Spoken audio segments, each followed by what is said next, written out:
நம் ஆண்டவர் இயேசு கிறிஸ்துவின் நாமத்தினால் மகிழ்ச்சியும் சமாதானமும் நம் அனைவரோடும் இருப்பதாக. எசாயா 43 1-5 முடிய. யாக்கோப்பே, உன்னை படைத்தவரும் இஸ்ரவேலே, உன்னை உருவாக்கி வருமான ஆண்டவர் இப்போது இவ்வாறு கூறுகிறார்: அஞ்சாதே, நான் உன்னை மீட்டுக் கொண்டேன். உன் பெயரை சொல்லி உன்னை அழைத்தேன். நீ எனக்குரியவன்.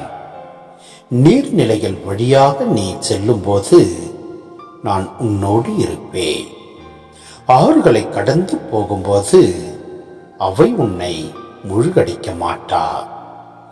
தீயில் நடந்தாலும் சுட்டெரிக்கப்பட மாட்டாய். நெருப்பு உன்மேல் பற்றி எரியாது. ஏனெனில் உன் கடவுளாகிய ஆண்டவர் நானே.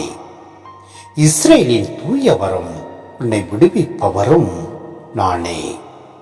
உனக்கு பணயமாக எகிப்தையும் உனக்கு ஈடாக எத்தியோப்பியா செவா நாடுகளையும் ஒப்புக் கொடுக்கிறேன். என் பார்வையில் நீ விலையேற பெற்றவன், மதிப்பு மிக்கவன். நான் உன்மேல் அன்பு கூறுகிறேன். ஆதலால் உனக்கு பதிலாக மானிடரையும் உன் உயிருக்கு மாற்றாக மக்களினங்களையும் கொடுக்கிறேன்.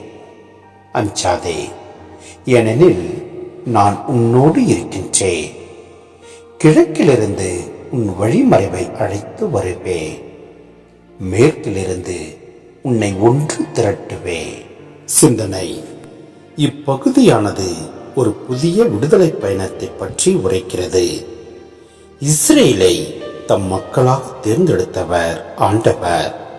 எனவே அவர்களை மீட்பவரும் அவரே.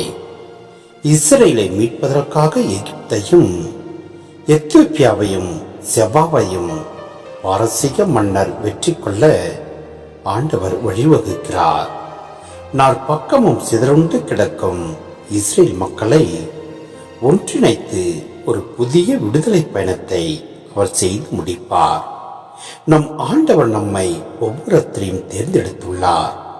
எனவே நாம் அஞ்சாமலும் கலங்காமலும் ஆண்டவரோடு இணைந்து வாழ்கின்ற போது எப்படிப்பட்ட இன்னல்கள், கஷ்டங்கள், துன்பங்கள், வேதனைகள் நம்மை சூழ்ந்திருப்பினும் எவையும் நம்மை அணுகாது.